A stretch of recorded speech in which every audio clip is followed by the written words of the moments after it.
Like American poetry and American fiction, we can trace the root of American drama in 18th and 19th century, but mostly we are concerned with modern American drama. And modern American drama that is actually continuity of European drama in many ways. When we discuss modern theater, modern drama from Ibsen to, I can say, Beckett and Pinter, uh, I emphasized one point that drama is not English, but it is continental. When drama reaches America, we can see that it's a continental drama that is presented in American disguise, and it is called Euro-American tradition of drama. Euro mean because the many influences have come from European tradition, and American dramatists, they are projecting it, so it's Euro-American tradition. Generally, Euro-American tradition, we can say, is seen in three great dramatists of America. Who are the three major dramatists of America? Definitely O'Neill, Arthur Miller, and Tennessee Williams. And these dramatists, more or less, because spectrum or canvas of O'Neill drama is too vast that it is hard to, you can say, generalize him, as I am going to do in the next sentence. But more or less, these three dramatists present blend of naturalism, expressionism, and psychology of the character through O'Neill and Tennessee Williams. And third blend is, you can say, impressionism in drama of Arthur Miller. So I can say American drama does not present exclusively naturalist play or exclusively expressionist play or exclusively impressionist drama, but it makes a blend of these traditions. Particularly in dramas of these three representative dramatists, Tennessee Williams, Arthur Miller, and Eugene O'Neill. Later on, we see the American dramatists who are impressed by tradition of theater of the absurd, and they try to present distorted American social reality as absurdist experience in drama of Edward Albee, David Mamet, and Sam Shepard. Eugene O'Neill. As we can see, he was born towards the end of 19th century, and first half of 20th century is his lifespan, where he emerged with wide variety of his play that is called Provincetown plays, sea plays, naturalist drama, psychological drama, autobiographical drama, and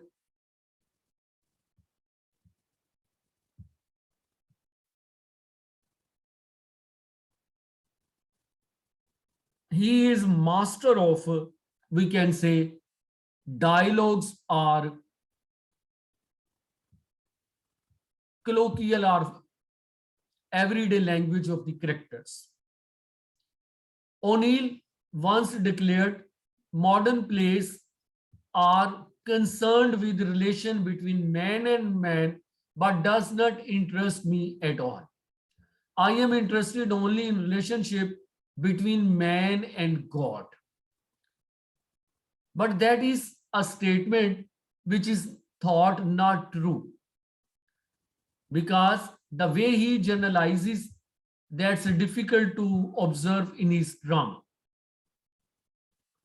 He wrote plays like Lazarus Laughed and Marco Millions. Even his naturalist play The Hairy Ape, he does most toward the condition of social drama to the extent that he explores the contemporary emphasis on acquisition and material standards. He is drawn into intensely poetic, often erotic accounts of the relationship to be found, as we see in his psychological play, Morning Becomes Electra, or Long Day's Journey into Night. Long Day's Journey into Night is his autobiographical play. Among confined groups at sea, sea is a type of his play, and Bound East for Cardiff is an example of his sea play. The Iceman Comte, that is also example of sea play, and Provincetown players are local communities and neighborhoods. All God's children got wings is its example.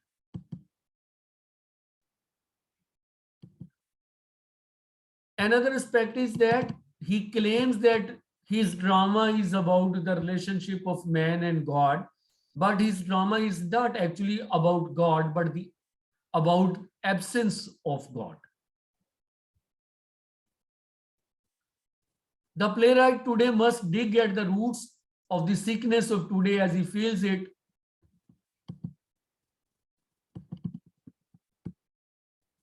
O'Neill was born into a generation that included James Joyce, T.S. Eliot, Wallace Stevens, who are profoundly concerned with the death of the old grounds for belief.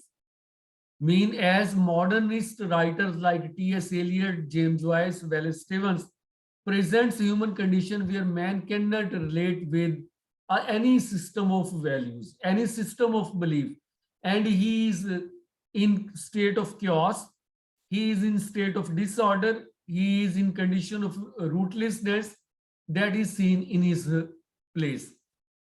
As we can realize from his surname O'Neill, Eugene O'Neill was an Irish American. His cultural roots can be traced in Irish history, and Irish history is rich in the tradition of drama. We have seen a great number of British dramatists who were born and brought up in Ireland. O'Neill was deeply affected by European expressionism. Expressionism means focus on intense personal emotions. Focus on intense personal emotions that can help to access the real face of man. जैसे हम कहते हैं अगर किसी बंदे को देखना हो तो जब उसको गुस्सा चढ़ता है या जब वो गुस्से में होता है तो तब ही उसके बारे में पता चलेगा वो क्या है. यानी आलम गजब में, आलम तैश में जब किसी को देखेंगे तो तब हमें उसकी असलियत खुल के पता चलेगी. तो यही वो आइडिया है जो एक्सप्रेशनिस्ट थिएटर में फोकस किया गया था. The human beings can be better known when they are in heightened personal emotions.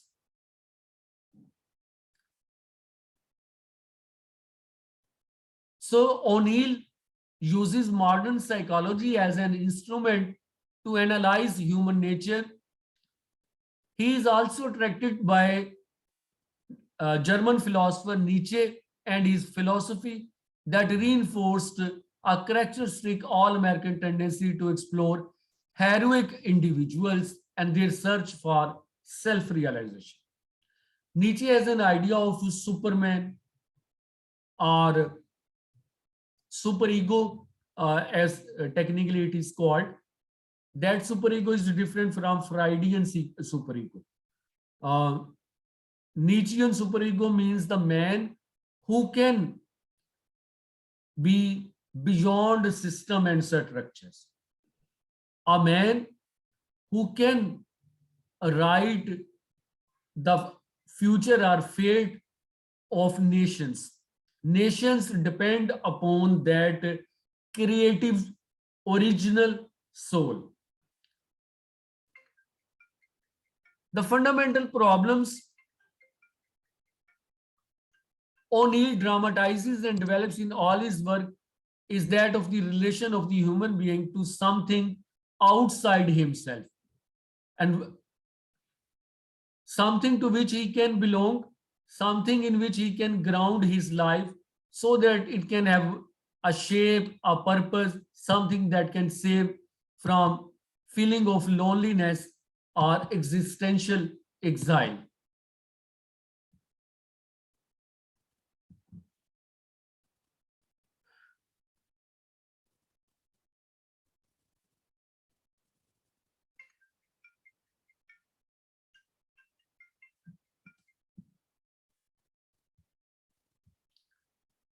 O'Neill presents the hairy ape.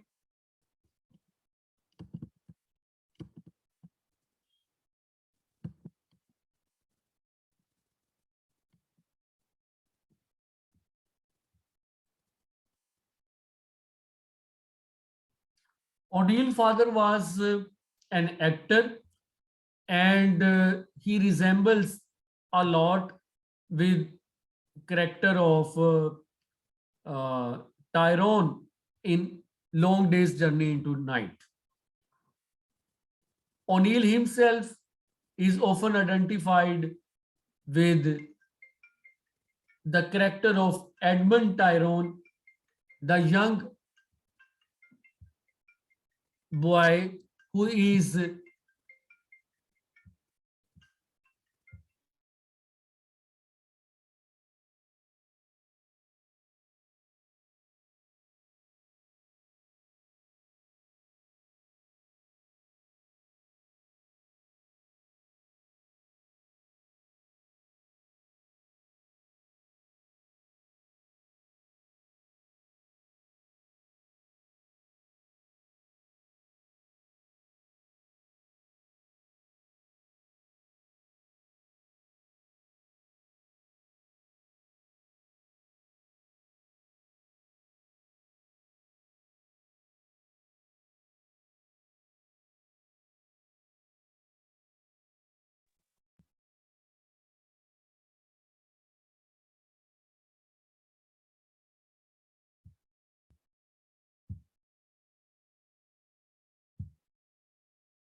O'Neill is identified with the character of Edmund Tyrone and his father is identified with the character of Tyrone, who was a professional actor and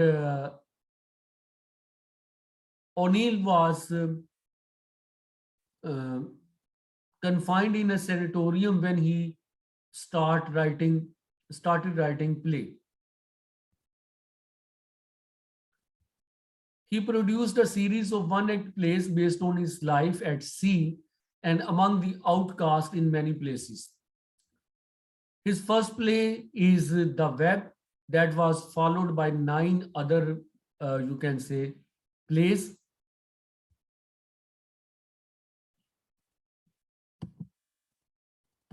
Later on in 1916, he was attracted towards Provincetown players, and that's the group which he joined to the attention of the New York public, initially with a series of plays about the SS Glencairn and its crew, among them Bound East for Cardiff and the Moon of the Caribbees are his work.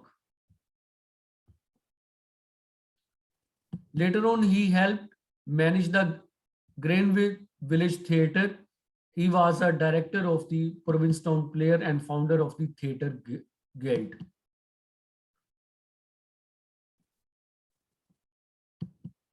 His naturalist plays included Chris Christopherson, Anna Christie, All God's Children Got Wings, and Desire Under the Elms. We have discussed that naturalist play presents photographic like accurate details, and their focus is to explore the role of heredity and environment in the fall or fate of a human being.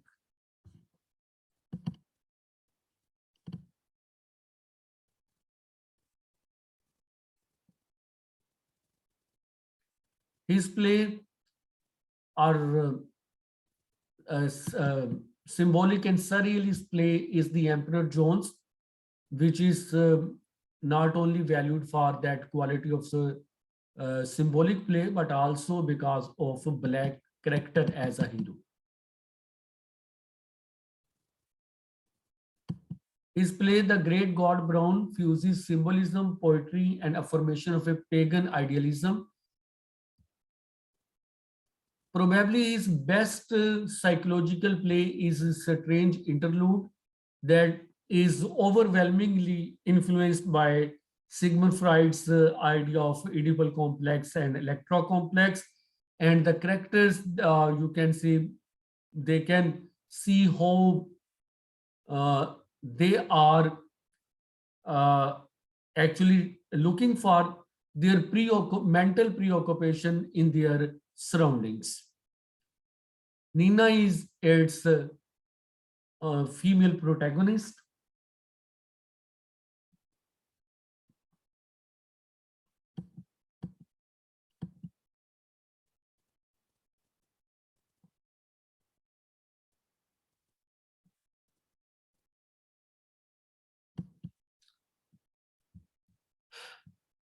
Best of his drama traces human abandonment, the human fate of spiritual orphanhood, wandering, and homelessness.